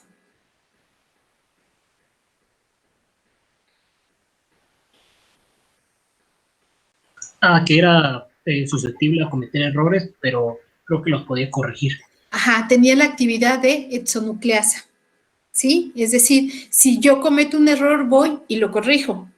Cuando hagamos la técnica de secuenciación, ¿ustedes consideran que se debe de utilizar una DNA polimerasa con esa actividad? Sí, no, ¿y por qué?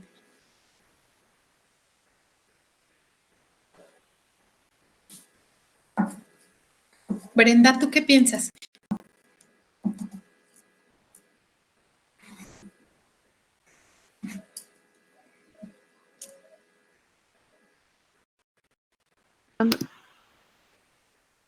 Perdón, doctora, es que tengo que quitar la presentación para poder activar mi micrófono. Perdón, no.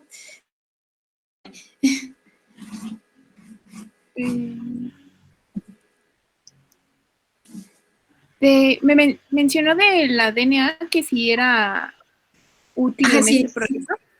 Si la DNA polimerasa que nosotros usaríamos o tú usarías para hacer la secuenciación debe de tener la actividad de exonucleasa, sí, no. Sí, ¿por qué? Y si no, ¿por qué?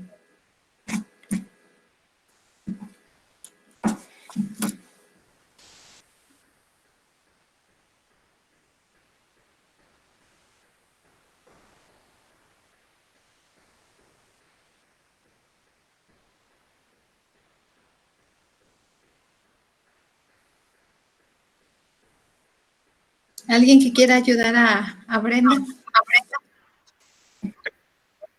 ¿Por qué Leo?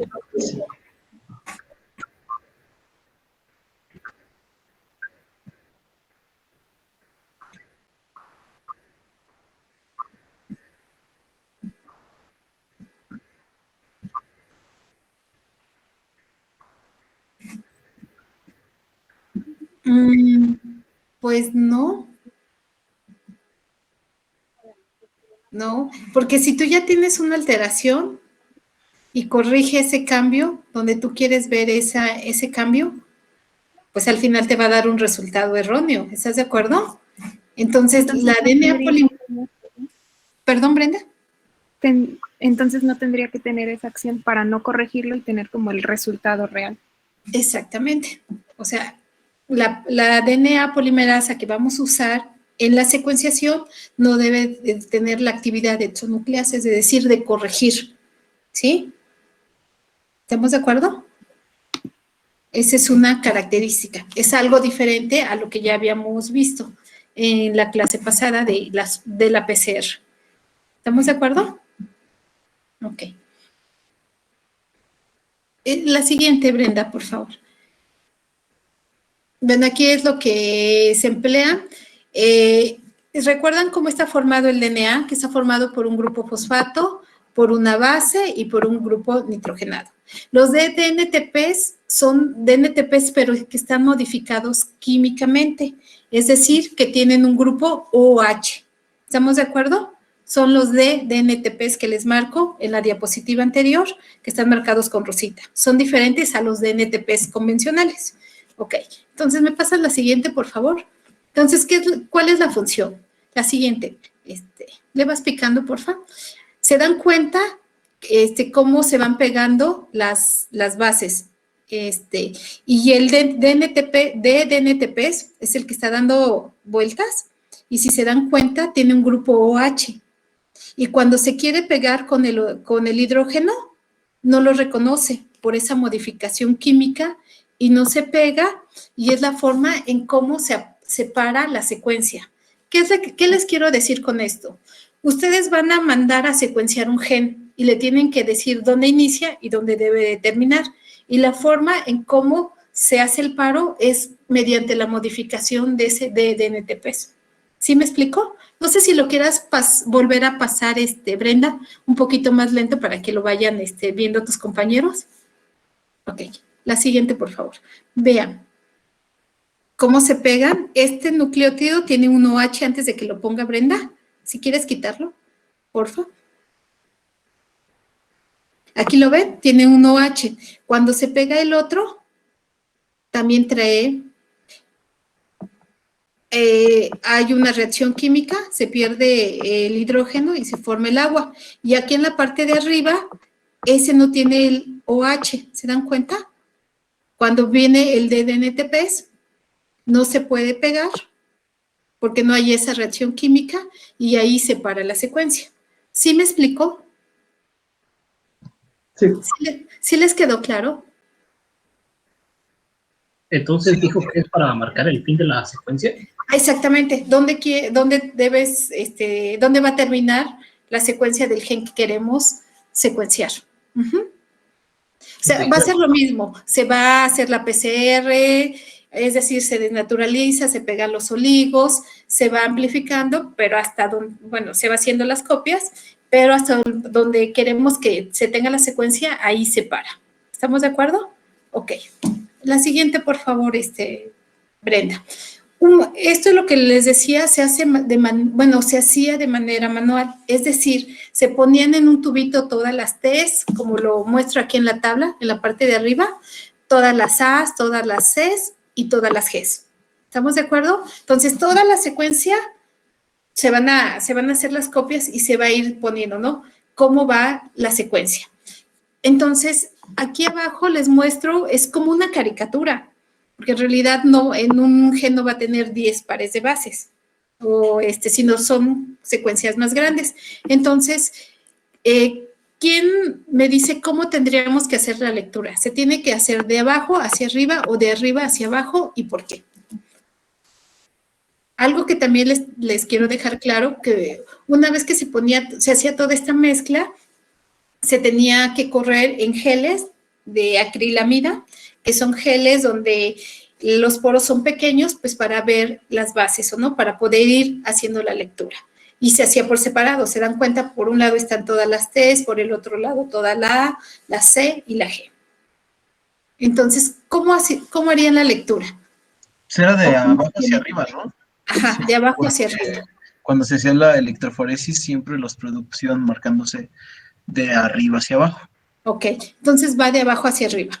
Si así es si es la manera correcta, entonces la primera, estarán de acuerdo conmigo si todos me ayudan a mirar, es una adenina, que es la banda más pequeña. Y recuerden que los van a correr más rápido los más delgados y arriba los más gorditos. ¿Estamos de acuerdo? Entonces, ahí estamos hablando del tamaño.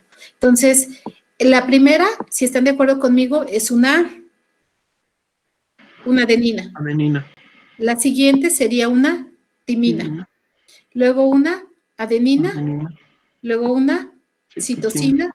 Luego otra citosina. Luego una guanina, una timina, una adenina y una citosina. Entonces, así es la secuencia que va de 5' a 3'. A, T, A, C, C, G, T, A, C. ¿Estamos de acuerdo? Esa es la forma manual. Entonces, ¿qué desventajas le ven a esta forma de hacerlo manual? Porque aquí les puse una caricatura, pero en realidad, bueno, en la siguiente clase les voy a mostrar las secuencias para que vean el montón de bandas, son como pergaminos. Entonces, el montón de bandas, para que ustedes se den una idea de cómo se tenían que hacer de manera manual. ¿Qué desventajas le ven a esto? Pues el humano, ¿no? Que lo puede ver erróneo el humano y lo plasma mal. Exactamente, porque aquí se los dice pues muy, muy sencillo, pero habrá bandas que están muy pegaditas y a lo mejor para Eduardo la banda más baja es una adenina, a lo mejor para Ariadna es una timina, a lo mejor para José es una citosina, ¿sí me explicó? Entonces nuestro ojo, pues somos humanos y cometemos errores. Entonces esas serían las desventajas que no pusiéramos el orden correcto de la secuencia de los genes. ¿Estamos de acuerdo? Entonces, ¿ustedes qué harían o qué consideran, qué modificación se hizo para que sea automatizado y que no cometa estos errores?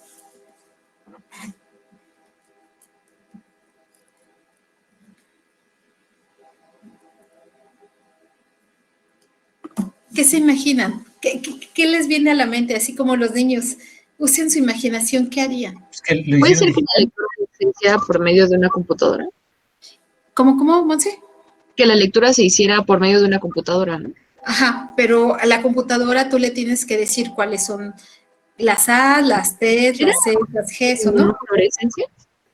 Las marcas, o sea, marcan, le ponen colorcitos a la adenina, a la timina, a la guanina y a la citosina, para, como dice Monse, para que se haga por medio de un equipo que se le llama secuenciador y se haga toda la lectura y no se cometan esos errores que nosotros podemos cometer.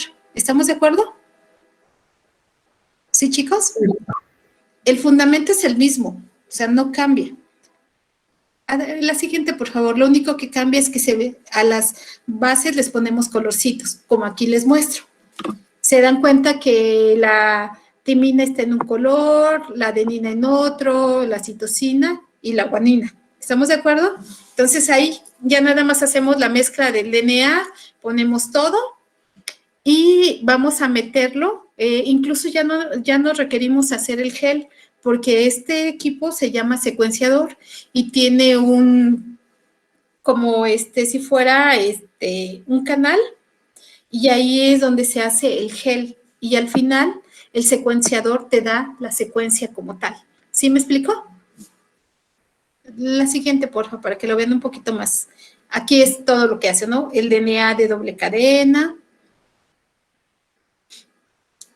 La siguiente. Aquí están los DNTPs, que van marcados de colores, la TAC polimerasa, los de DNTPs. La siguiente, por favor. Cómo se va haciendo, y aquí es donde se va parando. ¿Se dan cuenta? Que los colorcitos es donde va parando la secuencia. La siguiente, por favor. Aquí es el equipo, el detector. La siguiente. Y aquí como tal te da la secuencia. ¿Estamos de acuerdo? Entonces marca las bases por colores y te va diciendo cuál es la secuencia de cada uno de los genes. ¿Estamos de acuerdo? ¿Sí les quedó claro? Sí. Entonces, esta es la técnica. La técnica se llama secuenciación y lo que vamos a obtener es la secuencia de cada uno de los genes. ¿Ok? A la siguiente, Brenda, por favor. Entonces, ¿cuáles serían los usos o la importancia? Pues investigar mutaciones específicas en cada gen, porque ya conocemos lo normal y ya podemos verificar la mutación. Y ya la mutación te dice, la mutación es un cambio de una adenina por una timina en X posición. ¿Estamos de acuerdo? Para hacer el diagnóstico de enfermedades, las secuencias del DNA pues han revelado regiones reguladoras comunes en todos los genes. Pues conocemos si el DNA tiene una secuencia promotora y de esa manera se transcriben los genes. Y también con el conocer la secuencia, pues hemos podido determinar qué tanto hemos evolucionado, ¿ok? Y la secuencia, bueno, en general. La siguiente, por favor. ¿Cuáles serían las aplicaciones? Pues es en la antropología, en la medicina forense y en la investigación médica. ¿Estamos de acuerdo? sobre todo para en medicina forense, pues para la identificación de personas, para las pruebas de paternidad. Eduardo, no te me duermas. ¿Sale? La siguiente, por favor. Y su utilidad, pues, es para conocer todos los trastornos hereditarios que son dependientes de un gen, para conocer la información sobre la estructura génica y sobre todo para identificar el riesgo, ¿no? Genes que pudieran ser candidatos para el desarrollo de enfermedades. ¿Estamos de acuerdo? ¿Sí? La siguiente, por favor. Y aquí les menciono algunos genes que se encontraron en ese momento y que se han relacionado con diferentes enfermedades, en cáncer de colon, hiperactividad, Alzheimer, fibrosis quística, entre otros. Y ya muchas enfermedades que ya conocemos y que ya sabemos el gen o los genes responsables. ¿Estamos de acuerdo? Por ejemplo, en cáncer de mama, en cáncer de ovario, que es el BCR1, el BCR2, que ya eso es algo que ya está conocido y documentado. La siguiente, por favor. La siguiente. Entonces, aquí también es, pues, el genoma viene de la raíz griega gen, que es origen, y oma. Y entonces, lo que ya habíamos visto, ¿no? El genoma es toda la secuencia de DNA o de RNA, dependiendo del tipo de organismo que estemos hablando. La siguiente, por favor. Entonces, si entre el humano y el chimpancé, el ratón, hasta una mosca, somos idénticos en cuanto al número de genes que tenemos, ¿qué es lo que nos hace diferentes, Eduardo? ¿Qué hace que una persona sea un humano, que una persona, o sea, un chimpancé, no una persona haciéndose un chimpancé, es un ratón, una mosca? ¿Qué es lo que nos hace? Si al final tenemos el mismo número de genes. Los productos que se generan a partir de esa secuencia de ADN. Ajá, lo que nos hace diferentes son los polimorfismos, ¿o no? Los polimorfismos que tenemos y nos hacen específicos, ¿o no? Y ahí es donde surge lo de la paradoja del valor C, ¿no? Ajá. Sí, Eduardo. La siguiente, por favor.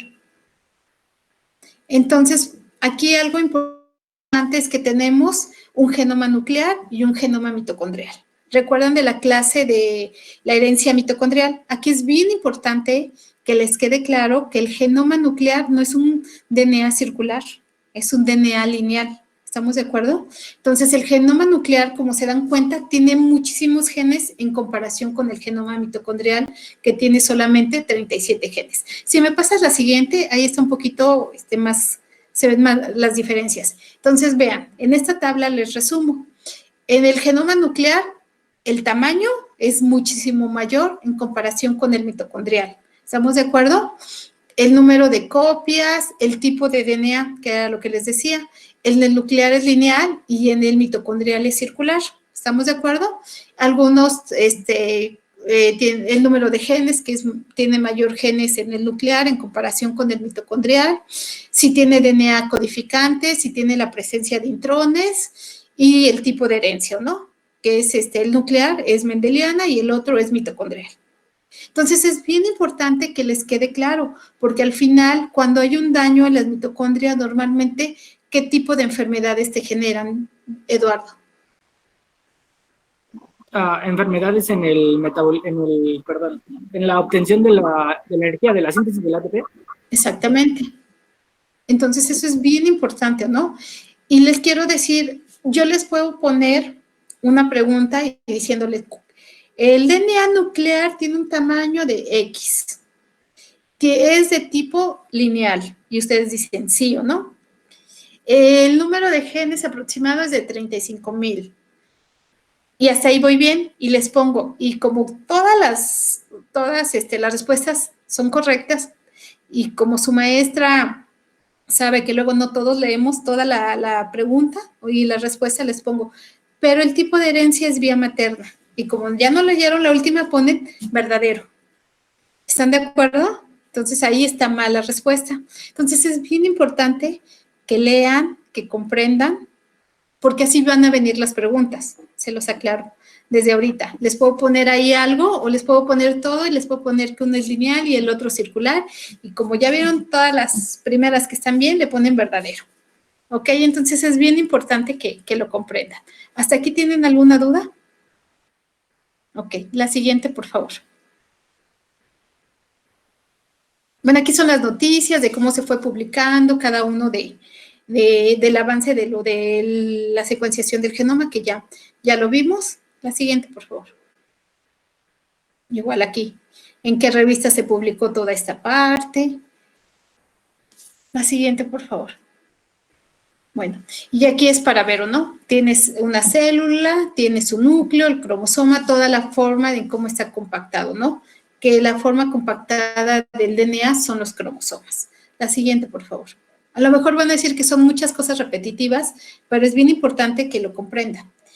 Aquí tenemos, recuerden que en el DNA tenemos un DNA que es repetitivo, el 10% son genes y un DNA que no tiene una función.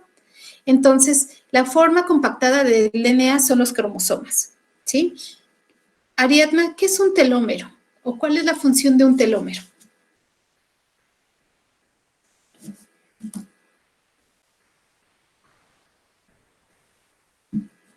¿Puedo ayudarle?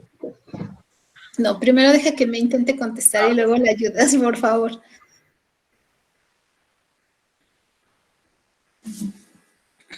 Sería como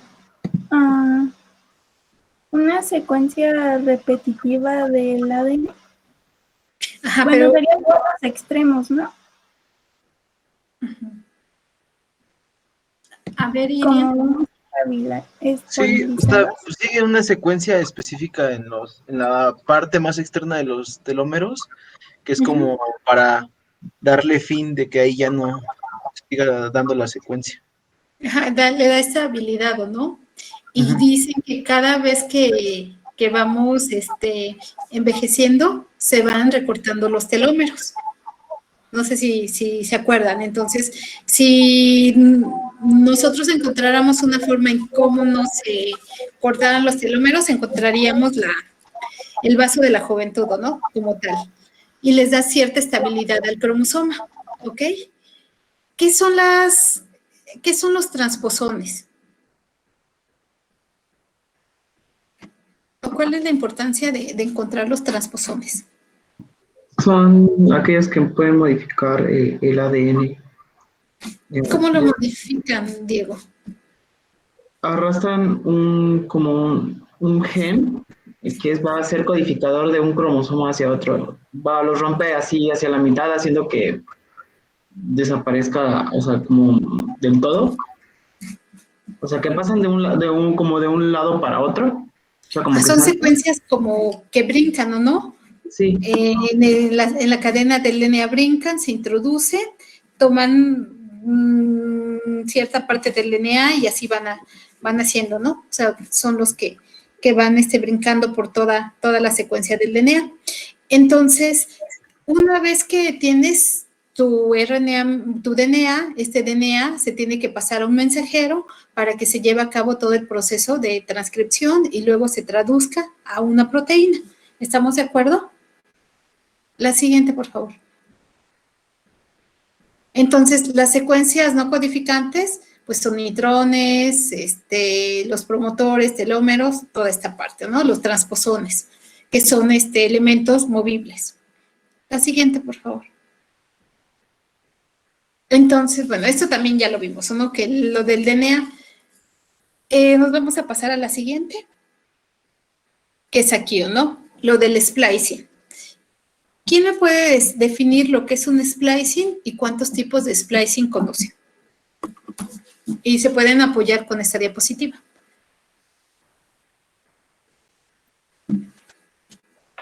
Eunice. Yo. Es cuando quitamos los intrones, ¿no? Ajá. Básicamente. Se quedan los intrones. No, se quedan los exones y se van los intrones. Cuando quitamos los intrones. Ajá, es lo que conocemos un splicing. De corte y empalme, ¿no? Aquí que lo ven. O sea, aquí tienen intrones, cuando se transcribe, se se van los intrones y se quedan los exones. ¿Estamos de acuerdo? Pero el RNA, Eunice, ¿me puedes decir 3 diferencias entre el DNA y el RNA? Que el DNA se encuentra solamente en el núcleo y el ARN pues también puede estar en los ribosomas o en el retículo endoplásmico. El DNA está conformado por 2 cadenas y el RNA por una sola, y pues igual el ADN está conformado por intrones y exones y el RNA solo tiene intrones. ¿Segura? Al revés, no, el RNA es el que tiene los exones, la parte que se va a expresar, ¿no? Ok. Entonces, nosotros vamos a generar una